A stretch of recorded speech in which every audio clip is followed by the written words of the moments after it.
Turkey. It's not a country one immediately associates with the factory of world motorcycle champions. You think of Italy, you think of Spain, maybe Australia. But in the congested streets of Istanbul, amidst the bustle of the Bosphorus and the smell of freshly brewed tea, a boy learned a lesson that no professional racing academy could teach. He learned to survive. While future MotoGP champions were taking their first laps on sterile circuits with their mini-bikes, a certain Toprak Razgatlıoğlu was doing something much more dangerous. He was clinging to his father Arif's waist as he performed illegal stunts on the slippery asphalt of Turkey. This is not the prelude to an ordinary race car driver. This is the origin of a gladiator. Speaking of origins, where do you think the most aggressive rider on the planet comes from? Tell me in one word: street or school? Right, street if you think wild asphalt makes you faster, or school if you think circuits are everything. And since you're causing a stir down there, hit the subscribe button, because this is just the beginning and you won't want to miss the tightest turn in this story. Arif Razgatlıoğlu was not a conventional coach. He was a man who made a living performing motorcycle stunts for street shows. For him, the motorcycle was not a means of transportation, it was an extension of his body. While other parents bought branded helmets for their children, Arif taught Toprak the silent language of the rear tire. Imagine the scene. Toprak, at just 6 years old, riding a minicross, turning in circles while his father shouts instructions in Turkish. Brake later, lean your head, look where you want to go, not at the tree. But the most important lesson wasn't technical, it was psychological. On the streets of Turkey, if you fall, there are no officials with yellow flags. There are cars, there are curbs, there is shame. Arif taught his son that dirt, dust and sliding are friends. By 9 years old, Toprak was already drifting controlled slides with the rain of Istanbul as his only track. While his schoolmates played soccer, he practiced how to lift the front wheel at a crosswalk. It seemed crazy, and it was. But that craziness had a method. The key moment came when his father took him to watch a local race. Toprak saw the drivers braking in a straight line, as if they were robots. And turning to his father, he said the phrase that would change his destiny: "Dad, they brake too early. I could pass them on the inside without touching the brake." Arif smiled. It wasn't arrogance that he saw in his son's eyes. It was pure instinct. Soon the Red Bull Rookies Cup opened its registrations. It was the gateway to the World Championship. But there was a problem. Turkey had no representatives. Europeans saw Turks as exotic, good for tourism, not for winning races. Toprak arrived at the event with a borrowed helmet and a bike that looked like it came from a junkyard. The commissioners raised their eyebrows. The other children, wealthy in factory overalls, laughed, until he hit the track. In the first lap of practice, Toprak passed 7 riders on the outside in a right-hand turn, with his elbow grazing the asphalt and the rear wheel dancing like a snake. The silence in the pit was deafening. Someone asked, "Who is that crazy guy?" The answer came quickly: "He's the Turk, the son of the acrobat." In his first year in the Rookies Cup, without resources, without a factory, without anything, Toprak finished in the top 10. He wasn't a mathematical prodigy of racing lines. He was a predator, and predators are not trained in glass cages. But the dream collided with reality. The European paddock is a noble court. To shine, you need sponsors, managers, contacts. Toprak only had a father with financial problems and a bike that broke down every other weekend. There came a moment when Arif had to sell his own stunt bike to pay for Toprak's entries in the European Championship. That winter, Arif walked in the rain to go to work. Toprak didn't find out until years later. This is where many would have broken. Economic pressure is the silent demon of any athlete, but the Razgatlıoğlu family had an advantage that doesn't appear on any balance sheet: an unshakable faith. Toprak's mother, Sevgi, sewed patches on his racing suit by hand because they couldn't afford a new one. Toprak, every time he got on the bike, wore the sacrifice of his family sewn into his chest. That's not learned on any circuit, that's something you absorb at home. In 2015, he debuted in the Moto2 World Championship. Yes, nothing less than the prelude to MotoGP. But hell awaited him. Moto2 is a homogenized category, where everyone has the same Triumph engine and where raw talent is not enough. You need finesse. Toprak arrived like a bull in a china shop. He accelerated too early, braked too late, and fell more times than he crossed the finish line. His results: 2 points throughout the season. 0. It was a very hard blow. Many riders, after that failure, go home, open a business, and tell tales of their youth.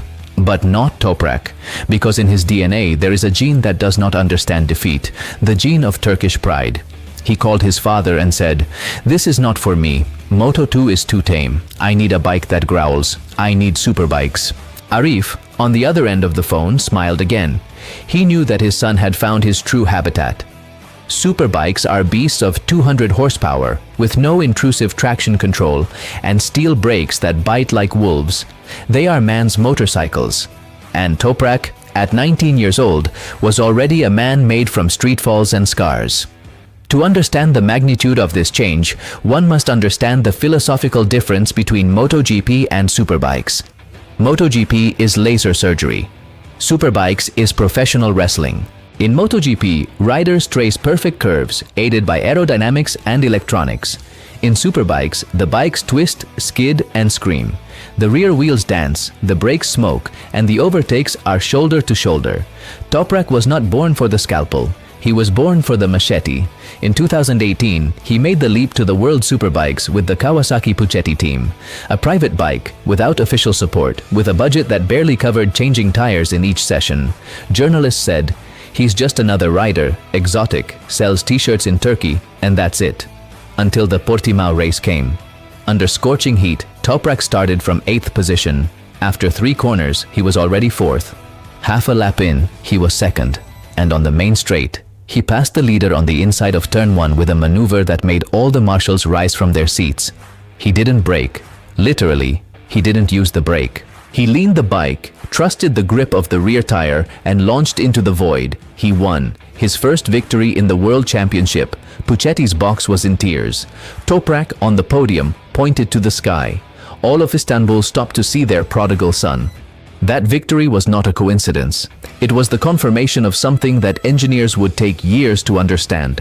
Toprak has an almost supernatural talent for feeling the limit of the rear tire. While other riders rely on telemetry to know when the tire is going to let go, Toprak feels it in his rear. Literally. He himself has said in interviews, "I don't look at the screen. I feel the tire. When it starts to shake in a specific way, I know I can push 5% more." That can't be taught. That's a gift. That's street smarts. Do you know what I love about this image? That there are no secrets here. Just pure talent. And speaking of talent, tell me, what do you think is more important to win in SBK, guts or brains? Drop it in the comments with just one word: guts or brains. And if you haven't subscribed yet, what are you waiting for? This is like watching a tiger grow. Subscribe now and don't miss when this tiger eats the MotoGP riders. By 2020, the transfer market had set its sights on him. Yamaha, desperate to dethrone Jonathan Rea, the Kaiser of Kawasaki, decided to bet on the Turk. They signed him for the official Pata Yamaha team. It was like bringing a step wolf to a greyhound competition. Everyone knew he was fast, but no one imagined he was also a strategist. Because here comes what no one tells about Toprak. He is not an irrational crazy. He is a methodical crazy. He works every weekend like a chess player. He studies Rea's weaknesses for 20 laps, nips at his heels, wears down his rear tire, and when Rea makes a half-millimeter mistake, Toprak slips in like a hot knife. It's harassment and demolition. It's the trench warfare of asphalt. And let's not forget his team manager, Paul Denning. Denning is an old fox of motorcycling who had seen champions like Ben Spies come and go. But when Toprak arrived, Denning said a phrase that has become legendary. "I have never seen anyone ride with their rear so connected to their brain. Toprak doesn't ride the bike, he dances with it." That ancestral connection between body and machine is what separates the good from the chosen ones. The 2021 season was the year of truth. Jonathan Rea had 6 consecutive titles. A dynasty that seemed perpetual. But Toprak had a secret advantage, his stop-and-go riding style. While everyone traced round and smooth lines, Toprak braked late, leaned the bike with the rear sliding, and exited the corner before anyone else. Yamaha's engineers were amazed by his data. "This is not possible," they said. "He's using the tire on the wrong side." And Toprak laughed. "I don't read manuals, I read the asphalt." The final battle in Mandalika was cinematic: wet start, then dry, then wet again. Toprak was leading, Rea was lurking. With 3 laps to go, Rea made a desperate attack in turn 10. Instead of closing the door, Toprak did something only a former street acrobat would do. He opened the line, let Rea pass, then passed him again at the next braking point with a direction change that looked like an epileptic jerk. The commentators went wild. Toprak has done one against all. Rea is in shock. When he crossed the finish line, Toprak did not scream. He got off the motorcycle, knelt down, and kissed the asphalt of Indonesia. He was the world champion of Superbikes, the first Turk in history. He had dethroned the king, and he had done it in a wild, streetwise Toprak way. That kiss on the asphalt was not a theatrical gesture, it was a message to all the children of Turkey who, like him, grew up with few resources and a lot of desire. If I could, you can too, he was saying without words. The Turkish press dubbed him the Milkman of Istanbul in honor of his previous nickname, but the reality is that Toprak was no longer a milkman. He was a king, but a champion does not rest on his laurels. The following years were about consolidation. Although he lost the title to Rea and then to Bautista, the other alien from Ducati, Toprak demonstrated something more important, that with each passing year, he was growing. He stopped being the wild talent to become a calculating gladiator. He learned to manage tires. He learned not to burn the tires in the first 5 laps. He learned to silence those who said he only knew how to attack. He also knew how to defend, and he knows how to win. There is an anecdote that defines this evolution. In 2022, after a race loss due to an aggressive tire decision, Toprak locked himself in the motorhome with his engineers. He didn't come out for 3 hours.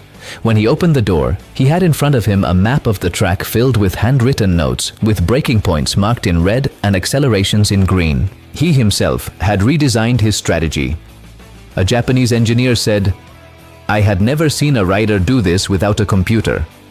Toprak replied, "The computer is here," and pointed to his temple. Today, he continues to fight in Superbikes, but everyone, absolutely everyone in the paddock, knows that Toprak has an outstanding issue, a thorn stuck since 2015, a category that humiliated him, MotoGP. And here we arrive at the moment every motorcycle racing fan is waiting for. Is Toprak Razgatlıoğlu going to MotoGP? The short answer, yes. But the long answer is much more interesting. Because we are not talking about just any rookie. He is not a 20-year-old kid coming up from Moto2. He is a 27-year-old Superbikes champion, with the cold blood of a matador and the aggression of a pit bull. For years, it was said that Toprak scared MotoGP teams, not because of his talent, but because of his size. He is 180 tall and weighs almost 80 kilos. In a MotoGP, where every gram counts, that is a burden. Moreover, his aggressive style scares the engineers. He's going to break the engine. He's going to destroy the tires. But the world is changing. Now, with the arrival of heavier bikes, with more electronics, and with the spectacle needing characters, Toprak is more attractive than ever. Additionally, there is a factor that no one mentions: maturity. The Toprak of 2018 was not ready for MotoGP. He would have fallen in every corner. But the Toprak of today is a complete rider. He knows when to attack and when to hold back. He knows that a MotoGP race is not won on the first lap, but on the last. And, above all, he knows that his kamikaze style needs a little adjustment. He has already proven in Superbikes that he can be patient. Why wouldn't he prove it in MotoGP? The rumors are persistent. BMW wants to promote him to MotoGP. The German brand is investing millions in its prototype program, and they want Toprak as their flagship. Not just as a simple rider, but as a global ambassador. Turkey is an emerging market of 85 million people. Having a Turkish champion on the MotoGP grid is a win-win business. But for Toprak, money is secondary. He wants to prove something. He wants to show that a kid from the streets of Istanbul, who learned to ride by dodging taxis and doing illegal wheelies, can sit on the same grid as Marquez, Pecco Bagnaia and Jorge Martin.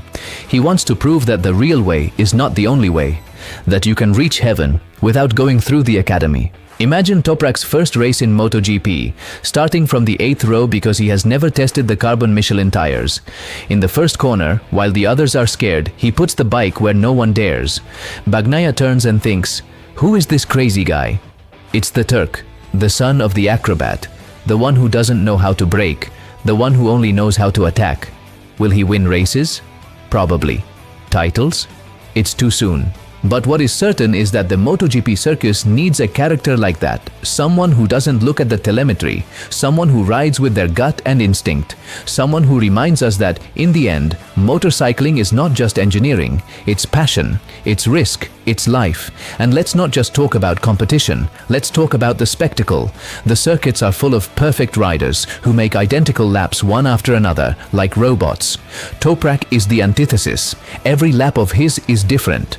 Sometimes he overshoots the brakes, sometimes he enters too aggressively, sometimes he makes an impossible overtaking.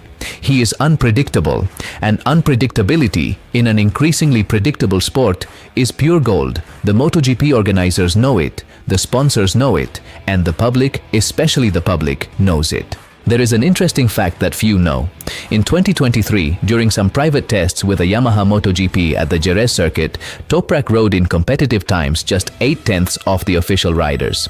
With zero experience in the category, with tires he had never used, and with a bike he had never touched. When the engineers saw the data, they couldn't believe it. His sector times were uneven. He gained a lot in braking, but lost in fast corners due to lack of experience. Once he learns to fly in the fast corners, watch out. Toprak Razgatlıoğlu remains at the top of Superbikes, glancing sideways at MotoGP. But his story is already legend. Because it is not just the story of a pilot, it is the story of a father who taught his son not to be afraid. Of an entire nation, Turkey, that found in him a hero greater than any footballer. Of a driving style that engineers call inefficient, but that the public calls brutal. And in the end, the public is always right. There is one last lesson that Toprak leaves us, perhaps the most important. In a world obsessed with data, simulations, and perfection, he reminds us that the human factor remains irreplaceable.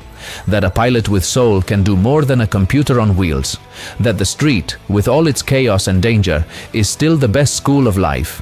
And that a child who clung to his father's waist in Istanbul can reach the highest heights, not because he had the best equipment, but because he had the best teacher, necessity. Toprak has not yet written the last chapter. He may end up in MotoGP, he may retire as the undisputed king of superbikes, or he may surprise everyone and go racing cars. But what is certain is that 50 years from now, when children wonder what it was like to ride without electronic aids, without aerodynamic wings, just with guts and talent, they will show a video of Toprak Razgatlıoğlu making an overtaking maneuver in turn 11 of Portimao with the rear wheel dancing like a Turkish dervish. Because he is not just a rider, he is a living reminder that the streets can be more of a school than any circuit, that adversity forges champions tougher than any academy, and that sometimes the most unexpected heroes come from the most unlikely places. And now, after this roller coaster, I just want you to answer me one honest thing. If Toprak reaches MotoGP, will he win a race in his first year? Answer yes or no in the comments. No excuses, a yes or a no. And if you've made it this far, it means you are one of us. So make it official, subscribe, activate the bell, and get ready. Because when Toprak gets on that MotoGP, I will tell you here first. Thank you for traveling with me from the streets of Turkey to the asphalt sky. This is just the first turn.